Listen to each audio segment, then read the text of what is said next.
It looks like they're recording. Hi, everybody. Welcome, everyone. Some familiar folks. I know some of you guys. Some familiar faces for me, but a lot of new ones as well, which is amazing. Good things. Good things. Love that. Love it. Hopefully everybody puts their video on. Oh no, we have a bunch of haters on the video so asking far. A lot. It's asking a lot. They're trying to get themselves together, you know, get the spinach out of their teeth. So welcome everyone. Thanks for joining us for this second in a series of rapid fire marketing consultations from SD Digital. So some of you hopefully are back from the first, which was focused on social media, mostly Facebook and Instagram.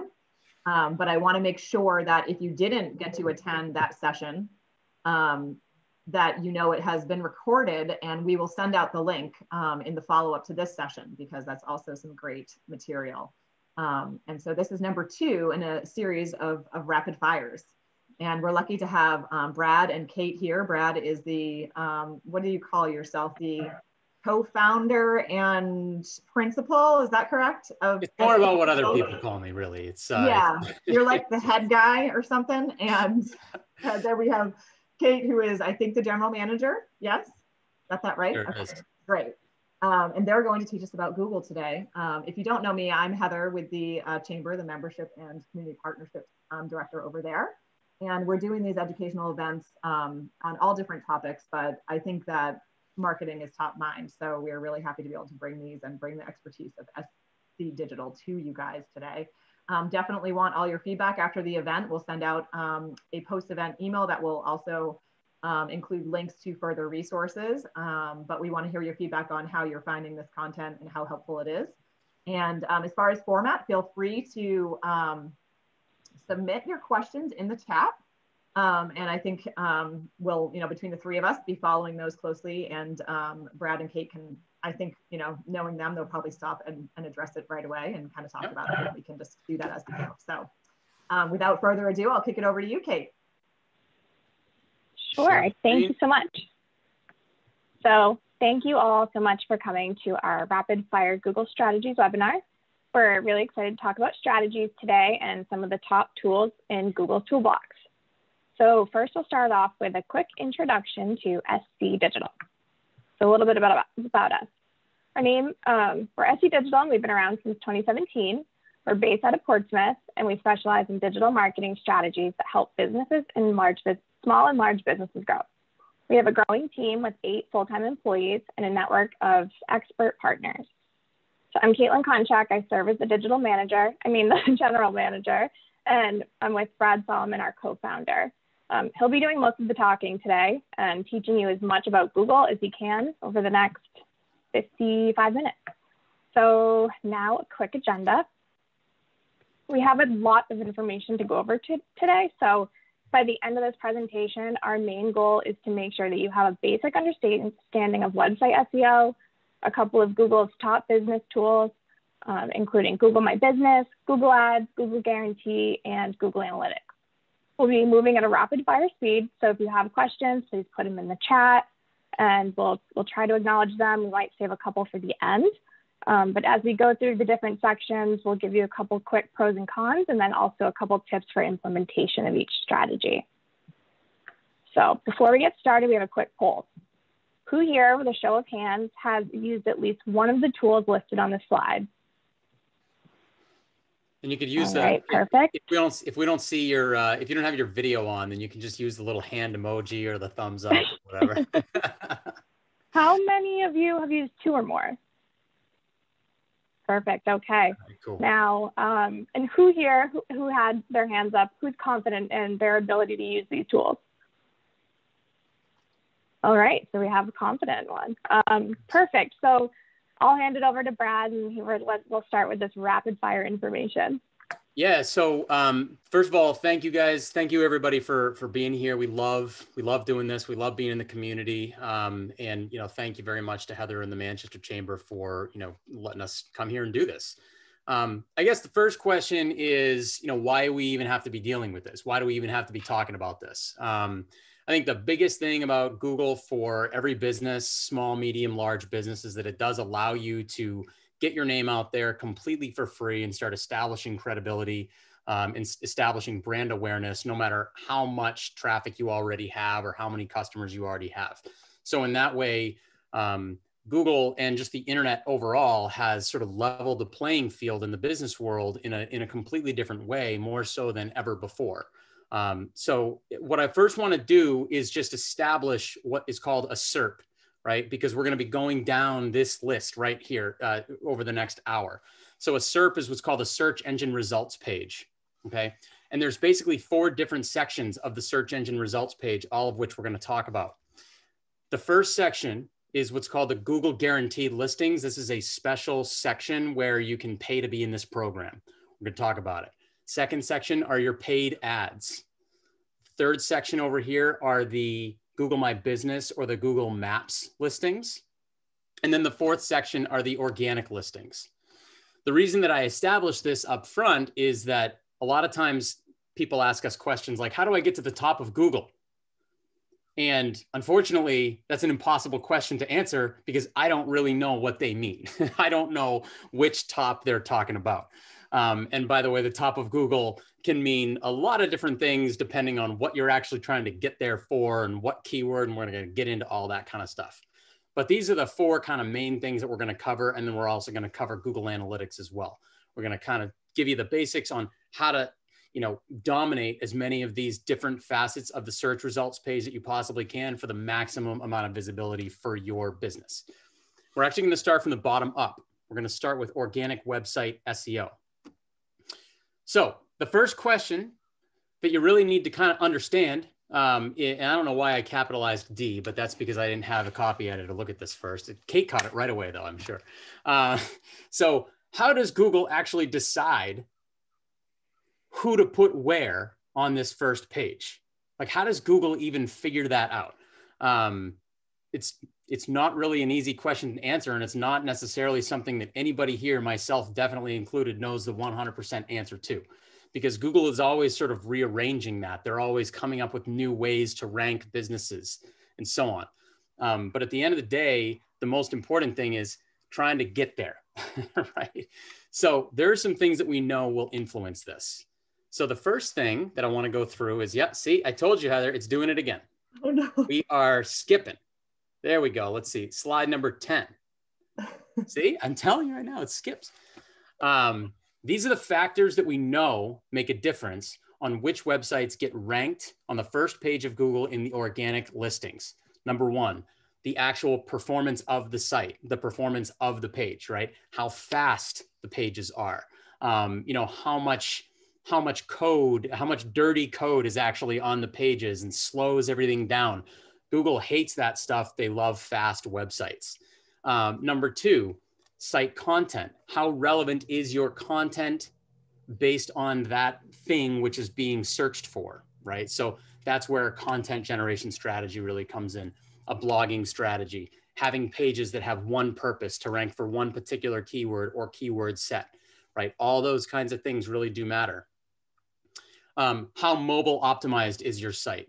Google has adopted a mobile first mentality, which means that most people searching are doing so from a phone or tablet, but that's actually very minute. Most people are using their iPhones or their Android or whatever, their smartphone. So a website that performs well on mobile and is mobile friendly is going to overall do better in Google search because it is simply providing a better experience to the user. And Google is all about providing a great experience to the user. They don't charge you money for it, but one thing to keep in mind is that if you are not paying money, if you are not paying for the product, you are the product, right? So the reason that they want you to have an amazing experience is that way you'll continue to use the search engine, and that way they keep all the eyeballs and they are able to sell more advertising. That's the game plan. So mobile device, mobile optimization is huge. Security, how secure is your site? Do you have your HTTPS in the top left-hand corner? Do you have your SSL certificate, or does it say not secure up there? Google will flag you pretty quickly for that and potentially even blacklist you or de-index you. So you never want to have that happen. If your site says not secure in the top left corner, call us or any other agency on the face of the earth immediately and have them take care of it for you. The fifth and primarily the most important thing about a website is the domain authority. So the domain authority is how long a domain has been established, how many people have visited that domain over the years, just basically how much authority it has in Google's eyes, right? That's one of the reasons why Amazon can just be at the top of every single search. Home Advisor is at the top of every single search. Yelp, top of every search. Why? Because it has the most authority. There are these massive sites that so many people trust. Google almost always indexes them first because they just have the most authority. So that really is the primary thing that can affect everything else and all the other ranking factors. This is what we mean when we say be mobile responsive. Be mobile responsive. So as you can see, you got phone, you got tablet, big screen, medium-sized screen, laptop-sized screen. You want to make sure that it's a great experience no matter what somebody is actually using. Let's talk about conversion. Conversion on the actual site, not only does it help your SEO to have conversion factors happening, form submissions, phone calls, but it's really the only reason we care about SEO. It's really the only reason that we care about ranking in search, because we want phone calls and we want leads. And that's what conversion is all about. So just to kind of give you a quick example of what I mean, in order to make your site convert better, you've got to give people the ability to convert and make it easy for them to do it. So put a phone number in a prominent spot where the eye just naturally goes. And it's easy for people to click it or dial the numbers. Give them a lot of forms, give them a lot of things to do, give them a download that they can grab information from your site and sort of become a lead. These are all things that you can do to not just get traffic to your site, but really enhance the experience and the return on investment when they actually do get there. It's all about this, right? There's no reason to drive a bunch of traffic to a website and get really good search rankings if you don't convert those people into customers or at least leads. That's the only reason that we do really any of this. Pros and cons of SEO, or search engine optimization as it's actually called, organic search rankings, the pros and cons. Number one, this is a long-term play. This is like you're building equity in the search engines. Put a different way, long-term search optimization is like training Google to understand that you are the most valuable and important result for the term that's actually being searched. And that takes a long time to establish that trust, just like with a friend, right? It takes a long time to establish trust. And that's exactly what you're doing with Google. Don't betray it by having a not secure thing in the top left corner or not being mobile responsive. It's sticky. So once you establish a good search engine placement, it tends to last a lot longer as opposed to other things that we'll talk about, which are just going to go away. And it has a very high return on investment. So if you spend $500, $1,000 a month, $250 a month doing search engine optimization, and we do a good job of it, that can pay dividends for the very, very long term. We have a client on the first page of Google, the SERP that I showed you guys a little while ago, one of those lawn care companies. We started working with them a long time ago, and their business has just blown up. Not because of the SEO. They're doing a great job for clients, but that certainly helps to have that level of visibility. So the ROI is definitely huge on it. The cons, delayed gratification, right? You don't get to Google. You don't get to be number one in the organic ranks overnight. It takes a long time. It takes a lot of work for a lot of industries. There's a lot of competition. And additionally, sometimes it's not enough. As we looked at before, there's 4 sections of a search result. Being number one in the organic still puts you down 10 positions, 7, 8, 9, 10 positions. So it may not be enough to actually get the traffic that you need in order to keep your business, moving quickly. So how to win? Number one, what you need to do is track the performance. Okay. You need to see where are we in terms of our, Google keyword rankings. And we have tools that give you the ability to do this. So you may choose 10 things that you want to get into the top of Google search for. How were you doing last month? How were you doing last year? And how are you doing now? Where does your site actually rank? That's the kind of stuff that we and any marketing agency for the most part should be providing to you. Pay attention to your page speed. Again, huge ranking factor. If your site is slow, you're going to have a hard time ranking. You're going to have a hard time getting Google to send people to you if your site is providing a bad experience and if people are just bouncing off of it. So Make sure that it's quick. Make it simple for people to take action. Phone number, top right corner. Form on the left. Make sure that your information is prominent at multiple spots and that it's easy for people to know what to do next. That will absolutely help. And most importantly, try and optimize your site for the words that matter the most to you. So I go back to the person that says, hey, how do I get to the top of Google? That's really the wrong question to ask. So let's take, for example, the person that owns a furniture store. You're not going to get to the top of Google for the word chair. It's just not going to happen. It's going to be a waste of your time, a waste of your money. And it also may not be the right thing, because somebody looking for a chair might not be looking for this chair if this is what you sell, right?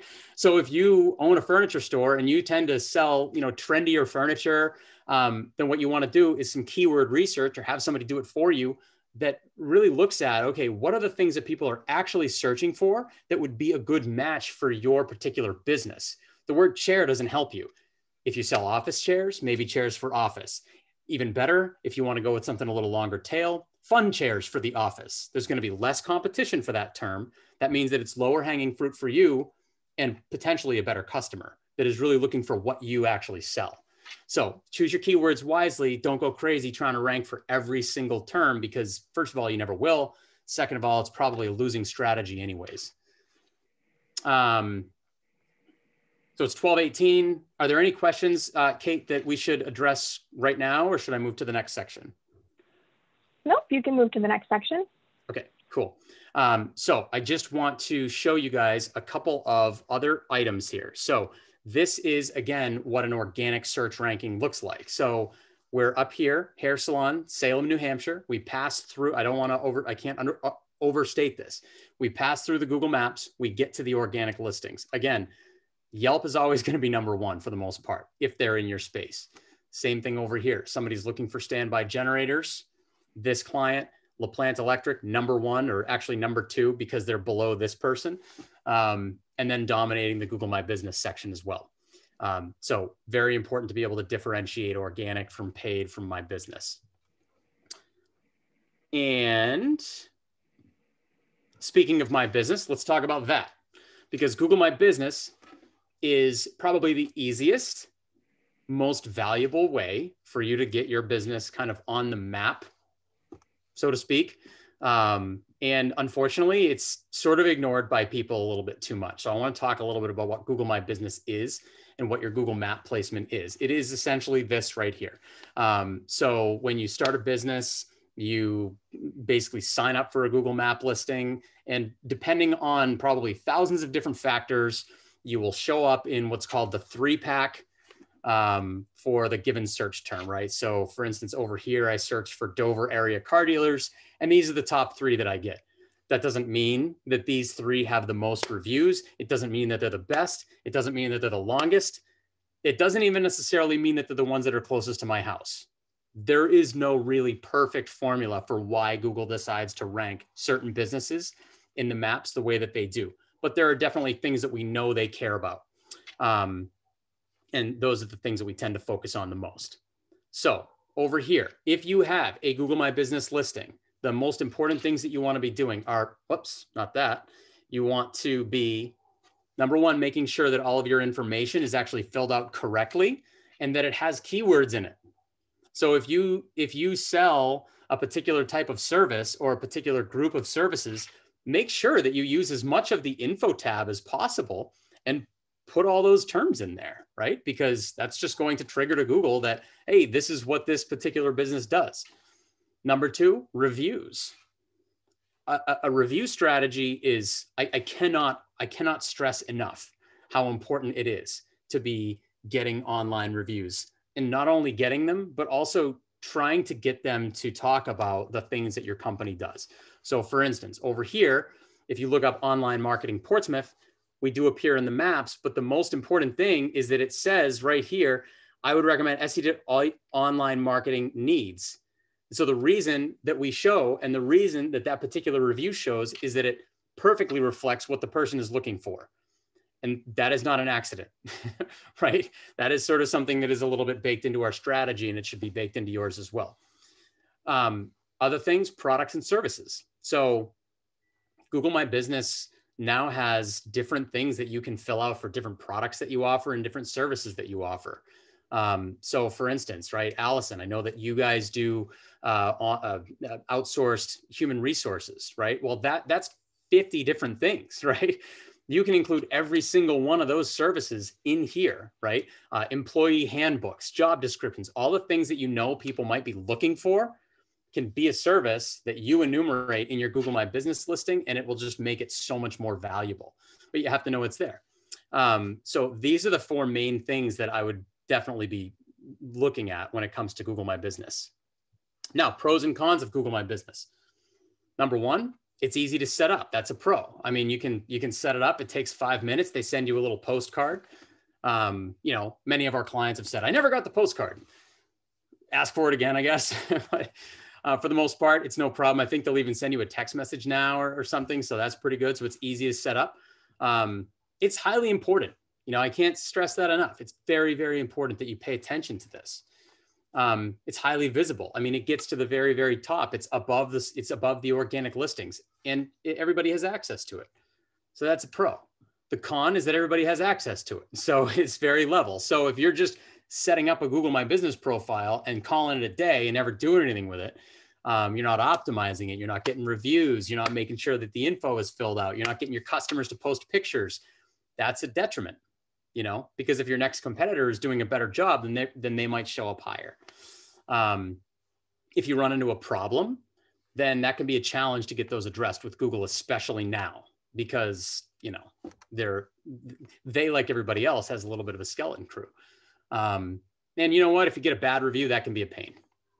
And it may not even be a real review. It could just be an ex-employee or, you know, a customer that you had to fire for some reason. So, but they do hurt, right? So the best thing to do for bad reviews is we'll talk about it later, but I'll give you the secret to dealing with bad reviews after. Just make sure everybody hangs around a little longer. Okay, next thing we're gonna talk about is Google Ads. This is my personal favorite thing to talk about.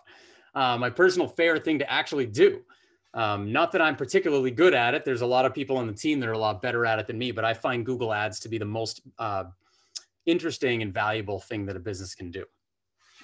So basically what Google Ads are is it's pay per click, right? So you don't pay unless somebody actually clicks on your ad. It's that simple.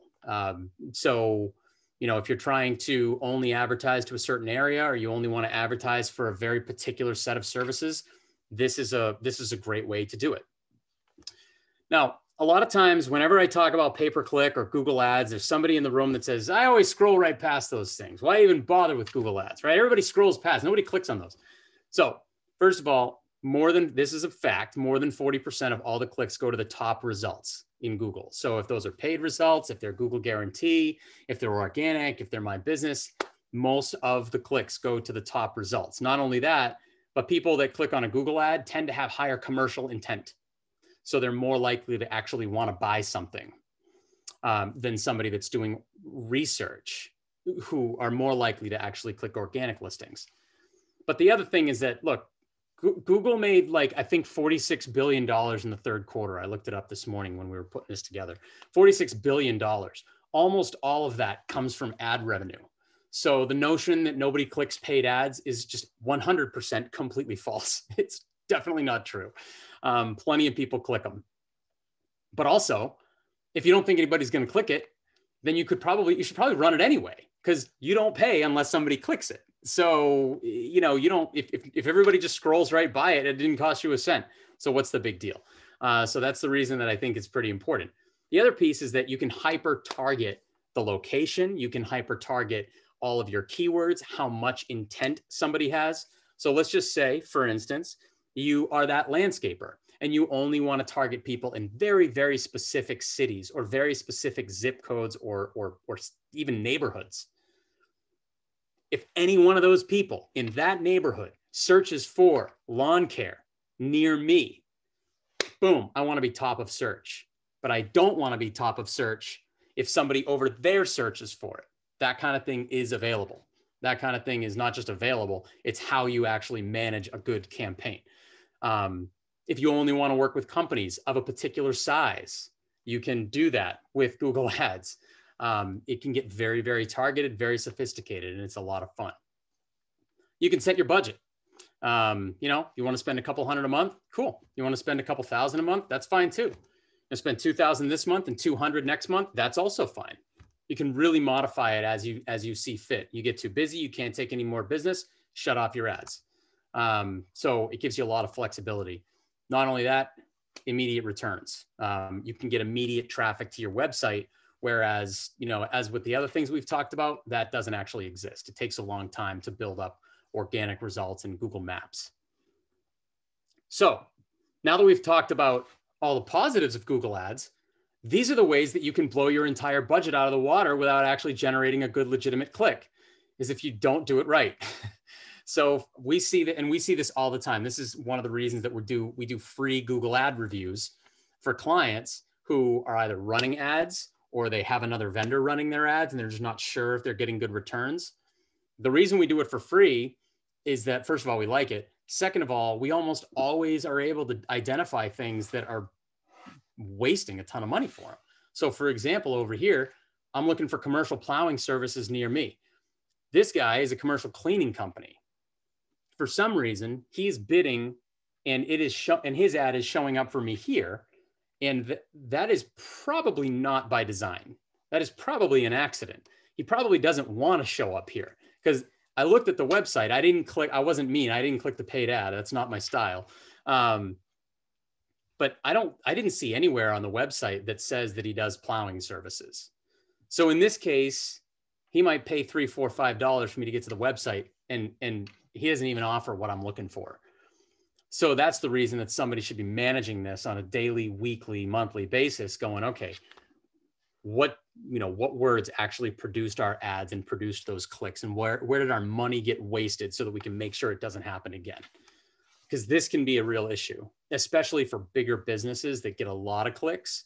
You know, we monitor this stuff for clients 2-3 times a week, because the last thing we ever want is for somebody to waste money on a click that doesn't actually pertain to their business. But unfortunately, that kind of thing can happen pretty regularly if you're not careful. So here's an example of the way a pay-per-click campaign actually works. When we run a pay-per-click campaign, we typically run it based on the location that we're in.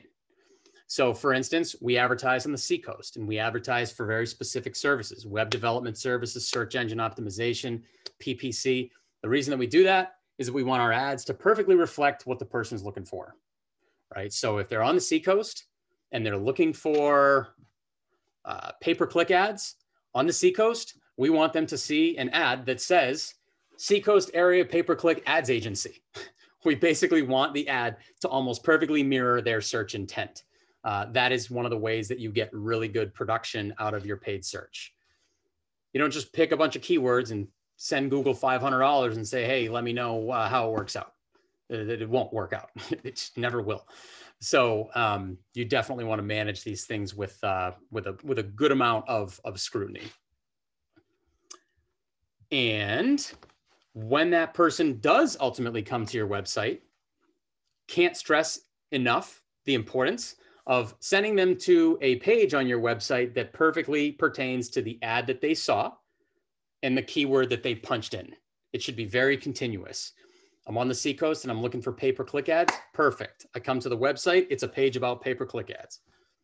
Don't drop somebody into your homepage when they're looking for a specific service, or it will never work. So Allison, again, to use your business as an example, somebody's looking for HR companies who can rewrite my employee training manual or my employee handbook, right?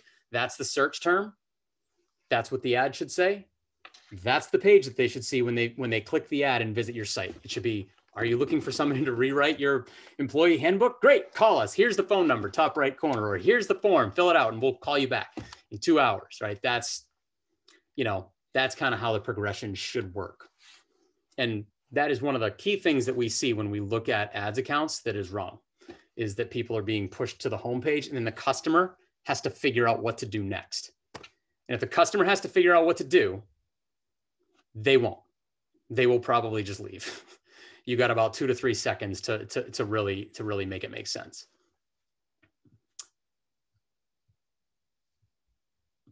Pros and cons to Google Ads. Obviously, pros, you get instant results, you get instant traffic. You know, if somebody wants to start a paid search campaign today, we can have customers going to their website tomorrow.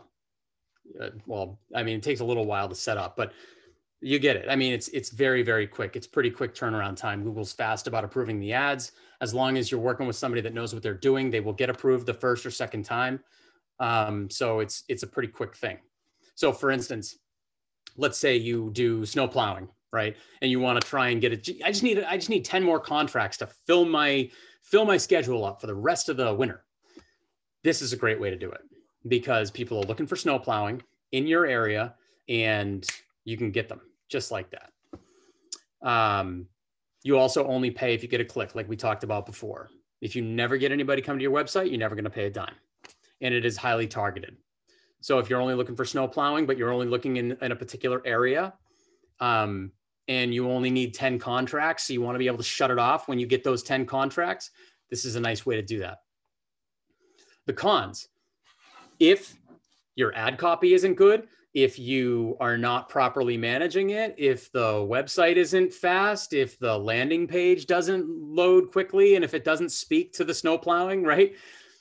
Then it can get very expensive because you'll get a bunch of clicks. People will come to your website like crazy, and then they'll never do anything. So you'll never make any return. So that's where people spend $500, $600, $700, $800 a month and never get a single phone call because things just aren't working properly. They're not doing a good enough job. So yeah, it can get expensive. It also requires a lot of oversight. It is not a set and forget thing where I just flip the switch on and I get phone calls and I never have to look at it again. If that's someone's approach, then there's a lot of agencies I think that kind of work like that. Not around here, but people that I've seen and vendors and so on, and that's just kind of what they do. And if that's the approach, then the client is wasting a lot of money, honestly, every time, guaranteed, because this is never a set and forget program. It's always an ongoing optimization program. And it really kind of does, if you want to maximize your return on investment, it does require that somebody who really knows what they're doing is managing your account, because there's so many little nooks and crannies and places for you to just leak all of your budget out like a bucket. That if you don't know exactly what's going on and exactly where to look, then that is probably what's going to happen. So it does require some expertise. Obviously, we know what we're doing with this. There's a lot of agencies that know what they're doing with this. So if you are gonna start a Google Ads campaign, we would absolutely recommend that you work with somebody that knows the landscape. And then how do you win? First of all, don't use the smart campaigns. This is what almost every client does at the beginning.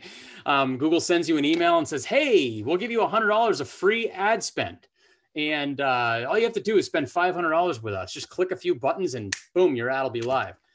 Please don't do that. That is there's so many reasons. I could do an hour on just why that's a bad idea. But if you see Google Smart campaigns, just run, shut them off or run away. And we can fix it for you if you need. Choose your keywords wisely.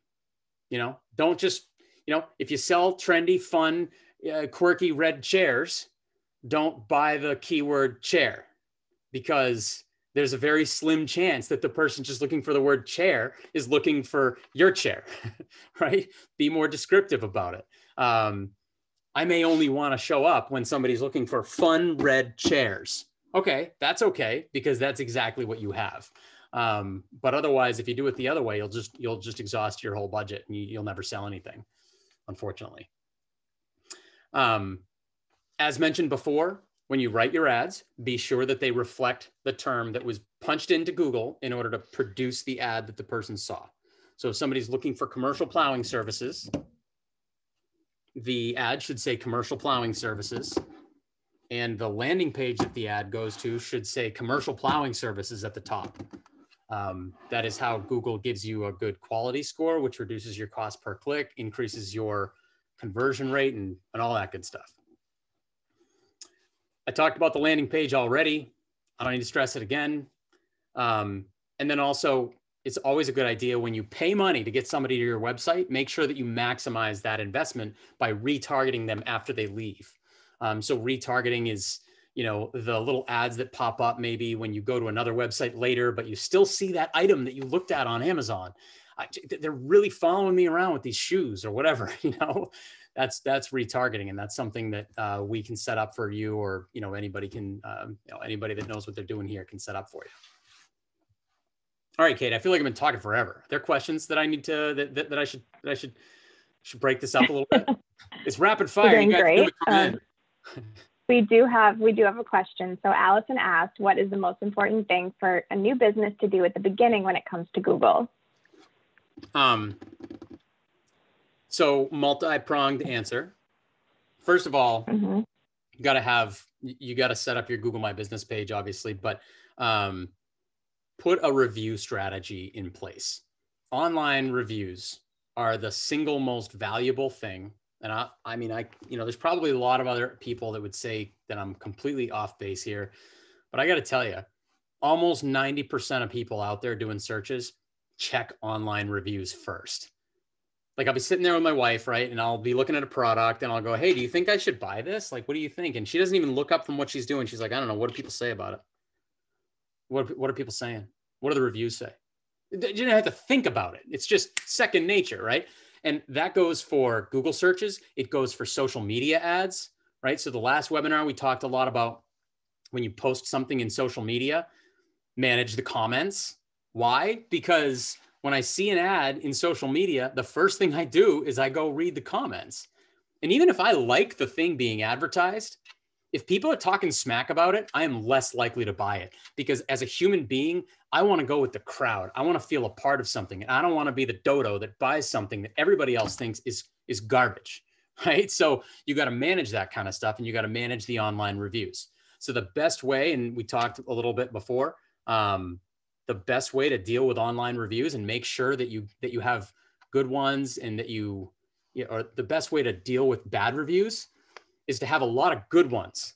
So if you got 100 perfect 5-star reviews, or 4.5 5-star reviews, and then you get that one person that had a bad experience and was having a bad day, and they decided to, lambaste you on Google, that's not going to affect you as much as if you've only got 5 reviews and now your 6th one is a 1-star. That makes you 4 stars instead of like 4.9. And that can be detrimental. So there's a long-winded answer to Allison's question, but get a review strategy in place.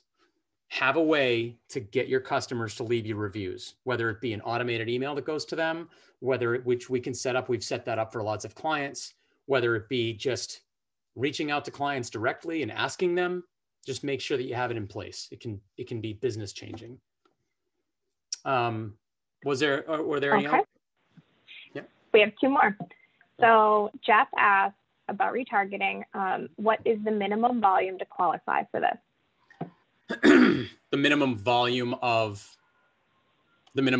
qualify for retargeting. There's not a published minimum, but we typically say that you need at least 200 to 300 website hits a month in order to actually make. I mean, like at the end of the day, it doesn't really matter that much, because you can always set your frequency to a maximum of 1 or 2. So like if you only have a couple of 100 website visitors a month, but you want to make sure that you don't, target people 10, 11, 12 times, you can set the frequency to max out at 2 or 3. But in order for you to really see a retargeting strategy sort of show up in your financial statement at the end of the month, you need 200-300 clicks to your website each month, because not everybody's going to get retargeted, but many people are. Lots of people have privacy settings. Lots of people have, there's plenty of tools that people can implement on their browser to keep them from getting retargeted. I see questions coming. Are there more that we should? They're coming in. Yeah. Someone else asked about retargeting. What is the time frame? I heard it expires. It depends. And it also, by the way, it depends on the platform that you're using. But typically, we're not going to retarget anybody that's much after like 3 to 7 days after they've left your website. We want to get them back as quickly as possible, for the same reason why when a customer calls you and leaves you a message, you want to call them back as quickly as possible. 3 to 7 days down the road, that person probably already bought something. So if we're doing retargeting for like an auto dealership, and that person's on our website, I need them in the dealership buying something within 3 or 4 days, because otherwise they've probably already bought something somewhere else. By the way, my window's open. Can everybody hear this person that has decided to do all their leaf blowing at this exact moment? Or can nobody else hear that other than me? We can hear it, but it's just like this little bell dull roar kind of breaks it up a little bit. Okay, not cool. a problem. Yeah. All right. Awesome. Brad, if we could restart the whole meeting, that'd be great. Just so everybody knows, Paul Landwehr, besides being the guy to hook up your security system in your house, which thank you so much, Paul. I can spy on my children no matter what I'm doing. But he's like one of the funniest guys you'll ever meet. So schedule a meeting with Paul to talk about security and just buckle up. That wasn't enough. I need more. Hey, listen, I'm never above a shameless plug, man. Every time you just throw it up there. I appreciate it. No, seriously though, Paul's the man. Any other ones that we should tackle right now, Kate? Yeah, there's an easy one here. Actually, I remember Google AdWords and having to put in all the relevant keywords. Is the keyword tool more advanced at not requiring misspellings and permutations, etc.? Yeah, Google knows what you mean. Google knows what you mean. So, we run into this kind of stuff all the time. And even when we put exact match keywords in, or we say, no, Google, we only want to show our ad when the person types these exact letters in, like we put the brackets around it. They'll still sometimes kind of take some liberties. I gotta close this. Excuse me 1 second. Google will basically take some liberties with their targeting because they kind of know what people actually mean. So just bear that in mind anytime you're doing Google ads. The keyword tool is valuable. We use it. We also use some other tools that give us better insights as to what people are really looking for, and also what keywords are going to dictate the fact that they have highest intent, right? So, and we can talk about commercial intent. Again, that's another hour-long webinar. But to answer your question, yeah, the keyword tools has gotten better and better over the years. I can blast through these last sections, and then we can tackle the rest of the questions after. I just really want to make sure that we get to Google Analytics. It's the biggest thing. So I'm just going to knock these out real quick. And I know we got about 16 minutes left, so I'm conscious of that. And I know everybody probably has to go back to what you were doing. Well, let's talk about Google Guarantee real quick. Okay. This is going to be valuable for some. It's not going to be as valuable for others. But if you can sign up for Google Guarantee, if you are one of the businesses that has the Google Guarantee available for you, and this is mostly local service business, electricians, plumbers, tree services, moving companies, right? These are very valuable services. It's a little bit of a hassle. Here are by the way, this is on our website. We have a lot about this on our website because it's been a huge thing for a lot of our clients. These are the companies that can sign up for Google Guarantee. It can be game changing if this is something that you do. The cool thing about Google Guarantee is that it's a pay per phone call type of deal. So you don't pay per click. You only pay Google if you get a phone call from it. And you get complete tracking. So you know exactly how many calls you got, exactly, you basically know, you can set the budget just like with pay per click. The issues with Google Guarantee is it is quite complicated to get it set up. You got to go through a background check. You got to give them your social security number. You got to do, and I'm not joking about this, you have to do, you need to provide your insurance information. And the reason is that part of the Google Guarantee is that they are putting their name on you. They are essentially endorsing you. So they need to know that you're a real business and that you're not an axe murderer, right? So they are going to make you go through all kinds of red tape so that when they put their name on you, they don't look bad. So for some businesses, it is fantastic. For some, it isn't as much. You do have to have licenses. You got to have declaration pages. So you got to be fully insured and the whole bit. It also doesn't work for every business. The last slide had, a full listing of the businesses that it does work for. And, quite frankly, there's some people that are just not comfortable parting with their personal information, certainly if it's not to give it to Google, right? So, sometimes when I'm getting somebody set up with Google Guarantee and I'm like, okay, and what's your social? They're like, I'm not giving that to Google. I'm like, all right, well, that's they need that. So I don't know what you want to do. That is a concern for some people. Set it up if you can. Always review the calls. So beauty of Google Guarantee is that all the phone calls are tracked. You only get charged per phone call, and Google records all the phone calls. So you can actually go back and listen to your phone calls. So if you got somebody answering the phone and you want to make sure that he or she is doing a good job representing your business properly, you can actually listen to those calls using Google Guarantee. You can also do that with a tracked phone number, which is something that we can routinely set up for any client, no matter what. But it is just a nice little fringe benefit of Google Guarantee. Dress up the profile, just like Google My Business. It gives you the ability to add pictures and descriptions, and it ties in with your Google My Business page. So it matches up your reviews.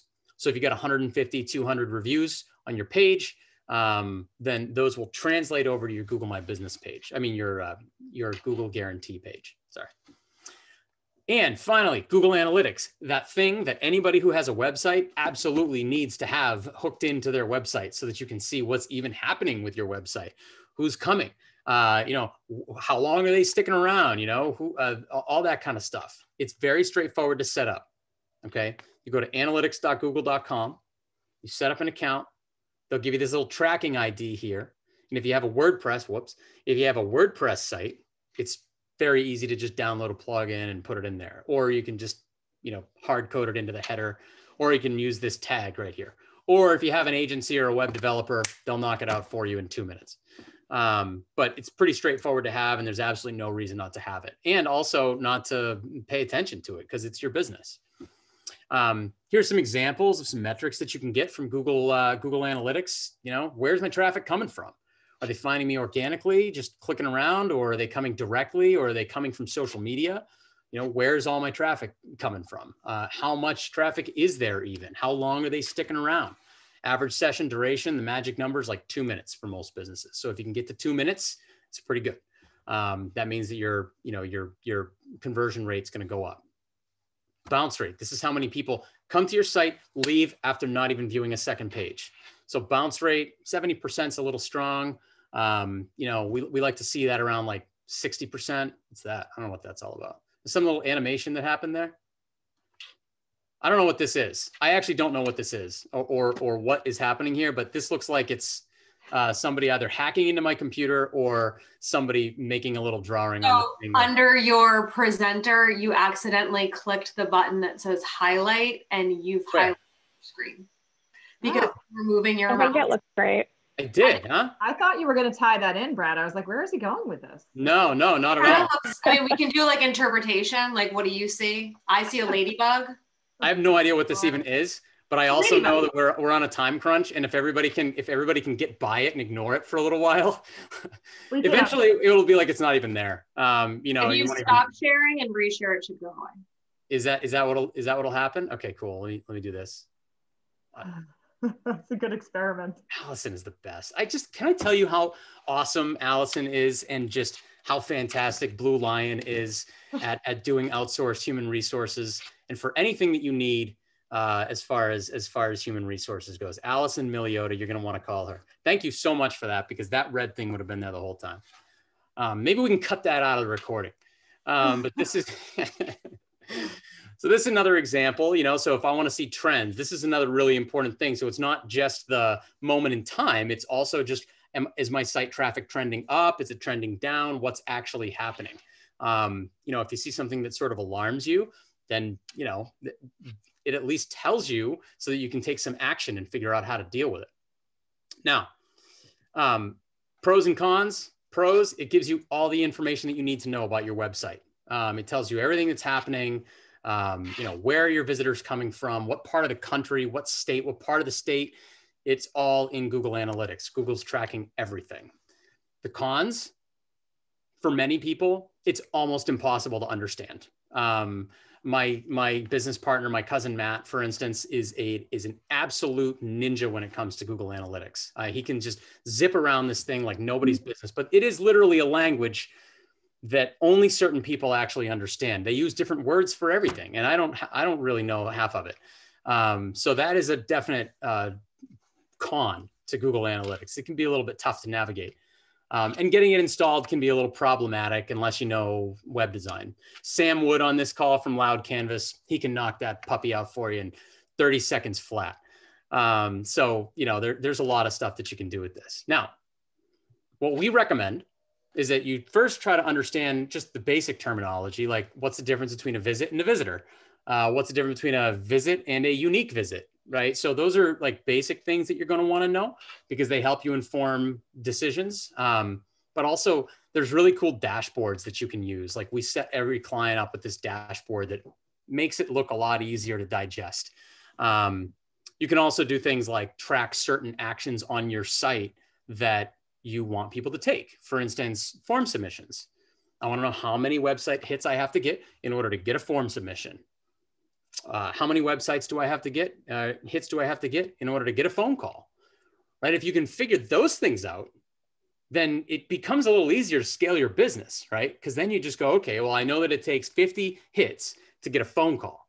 So if I want 10 phone calls a week, I need 500 hits roughly. So how do I get 500 hits? All right, well, now we're talking, right? Now we're talking. Now we can start talking about SEO, Google Ads, all the other things that you can do from a marketing perspective, but it's really hard to do anything valuable if you don't know your metrics. And that's what this is all about. This is an example of the dashboard that we use, right? So this is like sort of me scrolling through the dashboard. You know, it's just a little easier. Like how much traffic do I get to each one of my pages, right? How much traffic do I get from men versus women? How much traffic do I get in the last 30 days? Oh, well, what happened there? What did we do on that day, right? So there's just a much easier way to go about this if you're using a dashboard. And that's it.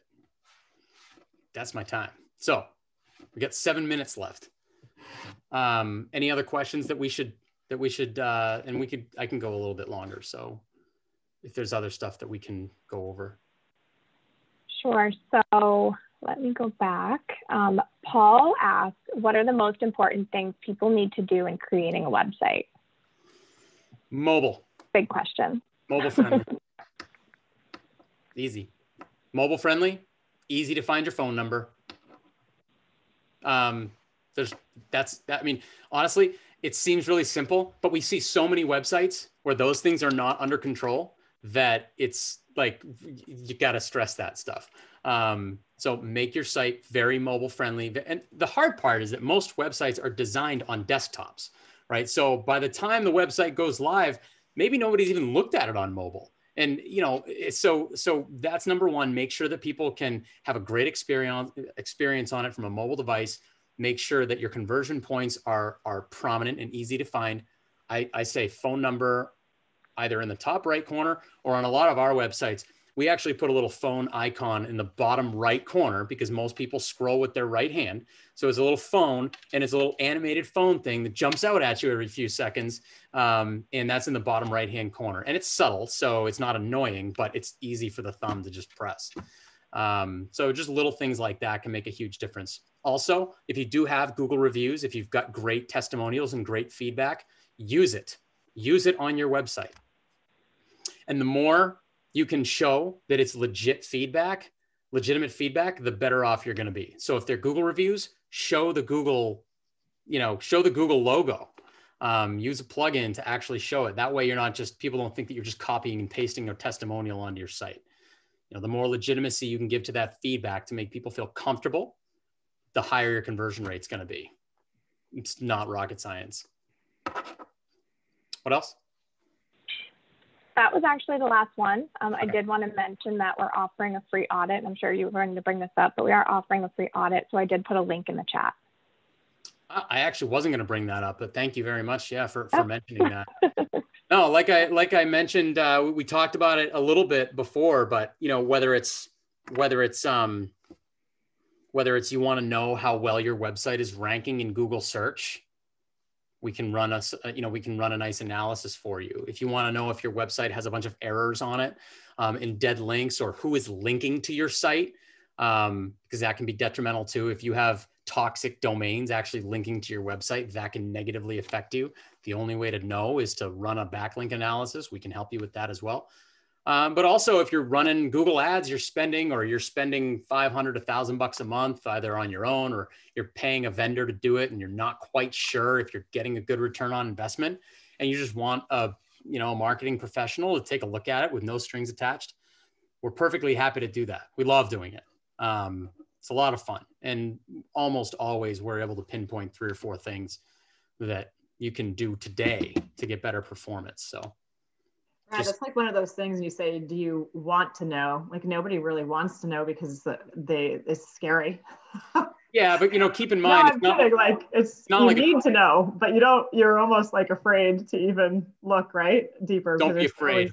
There's always things you can do better. It's expensive to be afraid. In this case, look, it's not like I'm a doctor and you're coming for something and you're afraid of the news and it can't be undone. I mean, right now you're basically you're spending a lot of money. Yeah. And frankly, even if you're not spending a lot of money, the bigger issue that we see with Google ads is that somebody's spending, maybe it's only a couple $100 a month, but they aren't spending more money because they're not confident about what they're doing. Mm-hmm. So yeah, they're only spending $250 a month, but what are they leaving on the table? Yeah. In the form of opportunity cost, where if they were really confident that they had a well-optimized campaign that was actually making them money and making them return on investment, what could they do with their business at that point? Mm-hmm. No, I think maybe they're spending $2,000 a month after that, but that's good because they're making 10 or 15 or 20, right? So to us, it's less about wasting all that money and more about what are you missing for opportunity? Those customers are going to find somebody. It's either going to be you or your competitor, and you just basically have to choose which one you want it to be. And that's a really easy way to make sure it's you. Yeah, I think that's an amazing offer to have someone with your team's experience to look that over for free. That's so cool, because ignorance is not bliss. But I know a lot of small businesses that we work with at the chamber that kind of put it over there and hope that their strategies are working, but it really is a hope and not a feeling of knowledge is power. So I think that's awesome. It's not only free. I mean, we raise the stakes a little bit. I mean, we've been advertising this all over, but we'll actually pay somebody. We'll actually give somebody a gift card for $250. We put this in writing. If we can't find at least 3 things that they could do today to get better performance for them, right, then we're on the hook for it, right? That's like how confident we are that we can help everybody. And it's a 20-minute thing. It's a 20-minute review on a screen share on a Zoom where we just essentially look at your account and provide you with a full organized report after the fact. Worst case scenario, you walk away and you got, a bunch of tips to do better. And, well, that's best case scenario. Worst case scenario is you walk away with $250 and know that you're an ads ninja. You didn't need any help. So yeah, no, it's we're doing it. We're having a lot of fun with it. People are taking us up on it. And it's a good time. That is awesome. I love it. Yeah. Okay, I guess we're just about at time, but that I learned so much. So thank you so much, Brad and Kate, for bringing that information our way today. You guys are welcome. I will definitely send out the post-event email by the end of the week, so you all can be on the lookout for that. And that will include links to not only this recorded presentation, but also Brad and Kate's last one, as I mentioned, on social media, so that you can access that recording if you weren't able to be there live, or if you were and you want a refresher on all the content of that program. Certainly give us your feedback. Send me a reply to the emails is the easiest way on how these presentations have been serving you, but also the topics in marketing that are most top of your mind. That you feel like you could use some more guidance on, and that would be really helpful to us as we continue to develop what we're going to do in 2021 for these programs. So I guess that's pretty much it from my end. Everybody have a good rest of the week. I can't believe it's only Wednesday. I was going to say a good weekend, but it's not time. Feels like it should be, right, after the short week last week. But thank you all so much for attending. And Brad and Kate, if you want to hang out, we can just do a little quick chat. Sure. Sounds good. Great. Thanks, Brad and Kate. Everybody. Appreciate it. Take care, everybody. Have a good afternoon. Great job. Bye, Allison. Thank you so much for bailing me out on that thing. I don't know what that was all about. I'm here for you. Not only did you know how to fix it, but you actually knew what I did in order to screw it up in the first place. I mean, that is...